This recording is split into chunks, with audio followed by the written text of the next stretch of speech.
Hello students, this is your English teacher Mohammad Israr and I welcome you again in this online session. Students, आज हम start करने वाले हैं past perfect continuous tense को. ठीक है, तो सबसे पहले हम सीखते हैं इसका सेंटेंस स्ट्रक्चर. सेंटेंस स्ट्रक्चर में सबसे पहले आपका रहेगा सब्जेक्ट. अफर्मेटिव के लिए सेंटेंस स्ट्रक्चर आपको समझा रहे हैं स्टूडेंट्स. सब्जेक्ट के बाद आपको रखना है हैड बीन. इसके बाद रखेंगे आप main verb in first form plus ing plus object plus since oblique four. Since या फॉर में से कोई एक प्लस टाइम. ठीक है स्टूडेंट्स, तो सिंस और फॉर का यूज़ मैं आपको ऑलरेडी बता चुका हूँ. कब सिंस का यूज़ करते हैं, कब फॉर का यूज़ करते हैं, जब मैंने आपको प्रेजेंट परफेक्ट कॉन्टिन्यूस पढ़ाया था. तो अफर्मेटिव का एग्जांपल देख लीजिए यहाँ पर. He had been working hard for 10 years. For यहाँ पर यूज़ हुआ है क्योंकि 10 ईयर्स जो है वो इंडेफिनिट टाइम है. जब हमें ये पता चले कि कोई भी काम कितने टाइम से चल रहा है, यानी ड्यूरेशन पता चले, बट स्टार्टिंग या इनिशियल स्टेज नहीं पता चले, तो वो हमारा इंडेफिनिट टाइम होता है. वहाँ पे हमें फॉर लगाना होता है. ठीक है, तो वह वहाँ पर 10 सालों से कठिन परिश्रम कर रहा है. वह 10 सालों से कठिन परिश्रम कर रहा था. पास्ट परफेक्ट है. Kapil had been playing cricket for many years before he was made captain. Kapil कई सालों से क्रिकेट खेल रहा था जब उसे कैप्टन बनाया गया, यानी जब उसे कैप्टन बनाया गया उससे पहले वह कई सालों से क्रिकेट खेल रहा था. नेगेटिव सेंटेंस की बात करते हैं. तो नेगेटिव सेंटेंस का सेंटेंस स्ट्रक्चर रहेगा. सबसे पहले आपका आएगा सब्जेक्ट, फिर रखेंगे आप हैड नॉट बीन, यानी नॉट जो है वो हैड और बीन के बीच में रहेगा.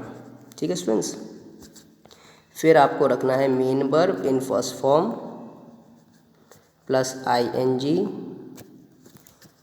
फिर ऑब्जेक्ट प्लस सिंस या फॉर, फिर टाइम. ठीक है स्टूडेंट्स, इसका सेंटेंस स्ट्रक्चर याद रखना बहुत इंपॉर्टेंट है. एग्जाम्पल देख लीजिए इसका. He had not been working hard for the last 10 years. वह पिछले 10 सालों से कठिन परिश्रम नहीं कर रहा था. Next is in interrogative sentences. Interrogative sentences का जो सेंटेंस स्ट्रक्चर रहेगा वो सबसे पहले क्वेश्चन वर्ड आएगा. अगर क्वेश्चन वर्ड नहीं है उस कंडीशन में आप हैड से स्टार्ट करेंगे. इसके बाद रहेगा सब्जेक्ट, इसके बाद आएगा बीन, फिर आएगा मेन वर्ब प्लस ing. बाकी जो चीज़ें हैं वो सेम रहेंगी, यानी ऑब्जेक्ट, सिंस, फॉर और टाइम. लास्ट में रखा जाएगा एक क्वेश्चन मार्क. ठीक है स्टूडेंट्स, एग्जाम्पल देख लीजिए. Had he been ringing for an hours before the servant came. क्या वह 1 घंटे से घंटी बजा रहा था इससे पहले कि वह नौकर आए. नौकर के आने से पहले क्या वह 1 घंटे से घंटी बजा रहा था. नेक्स्ट देखिए. Had the 2 neighbours been quarrelling for half an hour when the third one joined them. यानी जब तीसरे पड़ोसी ने उन्हें ज्वाइन किया या वो भी लड़ने लगा, उससे पहले वो आधे घंटे से झगड़ रहे थे. The past perfect continuous tense is used to denote an action that had been going on for some time. इसका यूज़ ये बताया गया है कि इस टेंस का यूज़ हमें उस एक्शन को एक्सप्रेस करने के लिए किया जाता है जो पहले से ही ऑलरेडी पास्ट में किसी टाइम से चल रही थी. Before another action took place in the past. कोई और एक्शन प्लेस लेती है यानी होती है उससे पहले वो दूसरी एक्शन जो थी पहले से ही चल रही होती है. We had been solving the sums for 2 hours when you joined us. तो इस एग्जाम्पल में आपको बताया गया है कि जब तुमने हमें ज्वाइन किया तो उससे पहले ही हम 2 घंटे से सम सॉल्व कर रहे थे, सवाल सॉल्व कर रहे थे. The Chinese had been preparing for war for many years before they attacked India. Chinese लोग जो थे वो काफ़ी सालों से युद्ध की प्रैक्टिस कर रहे थे, प्रिपरेशन कर रहे थे, तैयारी कर रहे थे, इससे पहले कि उन्होंने इंडिया पे अटैक किया। यानी जब उन्होंने इंडिया पे अटैक किया तो उससे कई साल पहले से ही वो प्रिपरेशन कर रहे थे। तो स्टूडेंट्स पास्ट के सारे टेंसेस आपके यहीं पर एंड होते हैं। इसके नीचे है आपकी एक्सरसाइज 3, इनको आप अटेम्प्ट करिए। MCQ बेस्ड एक्सरसाइज है और सबसे अच्छी बात यह है कि इस ईयर के जो एग्ज़ामिनेशन आपके हैं उसमें MCQ बेस्ड क्वेश्चंस की एक्सरसाइजेज ज़्यादा रहेंगी। ठीक है स्टूडेंट्स, आगे बढ़िए।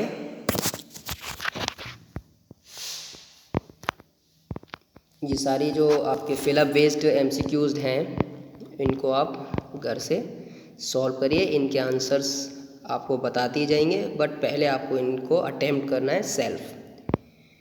नेक्स्ट हम स्टार्ट करते हैं आज फ्यूचर टेंसेस को। तो फ्यूचर टेंसेस के 4 पार्ट्स होते हैं, जैसे कि आप प्रेजेंट के 4 पार्ट्स पढ़ चुके हो, पास्ट के 4 पार्ट्स पढ़ चुके हो। फ्यूचर के 4 पार्ट्स में पहला पार्ट जो है वो है सिंपल फ्यूचर टेंस। तो स्टूडेंट्स आप ऑलरेडी इसको भी पढ़ चुके होंगे प्रीवियस क्लासेस में। जिस तरह से प्रेजेंट के 4 पार्ट्स आपने पढ़े हैं, पास्ट के 4 पार्ट्स पढ़े हैं आपने, इसी तरह से फ्यूचर के भी 4 पार्ट्स हैं और इसमें पहला है हमारा सिंपल फ्यूचर टेंस। इसका स्ट्रक्चर समझ लीजिए। सबसे पहले हमें रखना है सब्जेक्ट, जैसा कि सारे सेंटेंसेस में रखते हैं हम। अफर्मेटिव में सबसे पहले सब्जेक्ट ही रहेगा, फिर आएगा हमारा विल या शैल।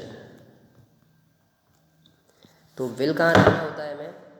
विल हमें रखना होता है you, they, he, she, it in subject के साथ, और शैल हमें रखना होता है आई और वी के साथ। इन शॉर्ट अगर हम कहें तो हमें फर्स्ट पर्सन के साथ शैल यूज़ करना है, सेकंड और थर्ड पर्सन के साथ हमें विल यूज़ करना है। इसके बाद हम रखेंगे main verb in first form, उसके बाद ऑब्जेक्ट। ठीक है स्टूडेंट्स, इसी तरह से नेगेटिव का सेंटेंस स्ट्रक्चर अगर हम समझें तो हमें नॉट यूज़ करना है विल या शैल के ठीक बाद। एग्जांपल देख लीजिए, आई शैल गो टू दिल्ली टुमारो। तो आई जो है वो हमारा फर्स्ट पर्सन है, तो हमें आई के साथ यूज़ करना है शैल। मैं कल दिल्ली जाऊंगा।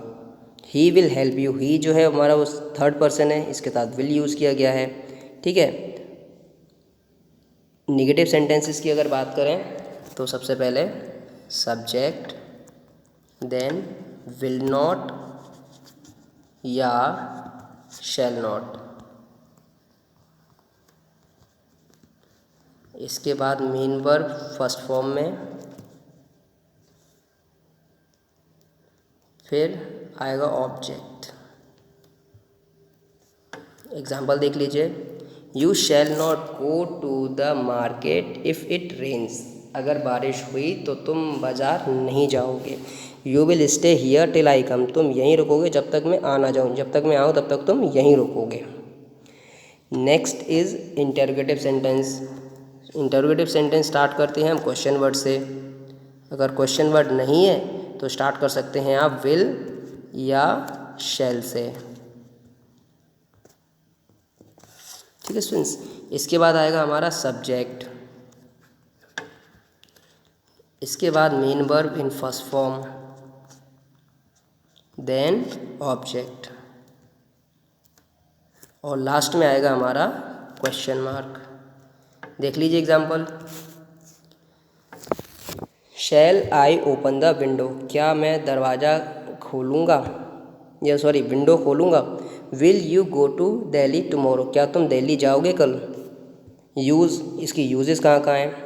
प्रेजेंट का sorry future indefinite tense is used. आप जानते ही हैं कि हमारे जो सिंपल टेंस होते हैं, सिंपल प्रेजेंट को सिंपल इंडेफिनिट या प्रेजेंट इंडेफिनिट भी कहते हैं। ठीक है, पास्ट सिंपल या पास्ट इंडेफिनिट भी इसको कहा जाता है। इसी तरह से फ्यूचर सिंपल या इसको फ्यूचर इंडेफिनिट भी कहा जाता है। तो future indefinite means simple future.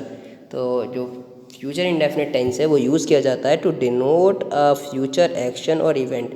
Future की किसी एक्शन या इवेंट को डिनोट करने के लिए। एग्जांपल देख लीजिए, we shall play cricket tomorrow और she will do it next week. वह कल क्रिकेट खेलेगी, सॉरी हम कल क्रिकेट खेलेंगे और वह इसे अगले सप्ताह करेगी।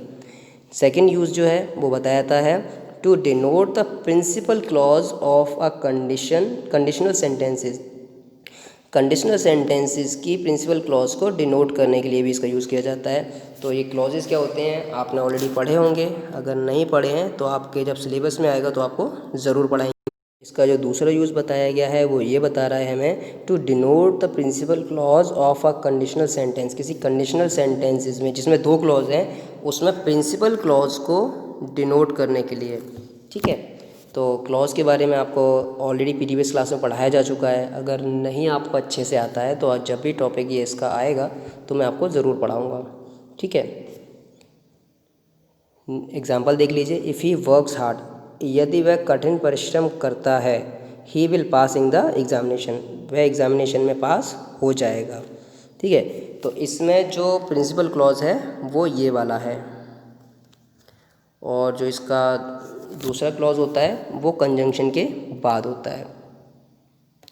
नेक्स्ट देखिए, if you hire a rickshaw, अगर तुम रिक्शा किराए पर लो, you will catch the train, तुम ट्रेन पकड़ लोगे।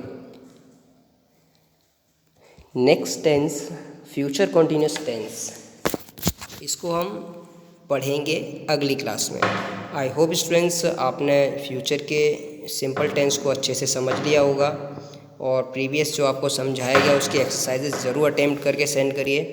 ठीक है स्टूडेंट्स, ताकि आपके जो डाउट्स हैं वो अच्छे से क्लियर भी करा सकें। तो स्टूडेंट्स आज के लिए इतना ही। Have a wonderful day.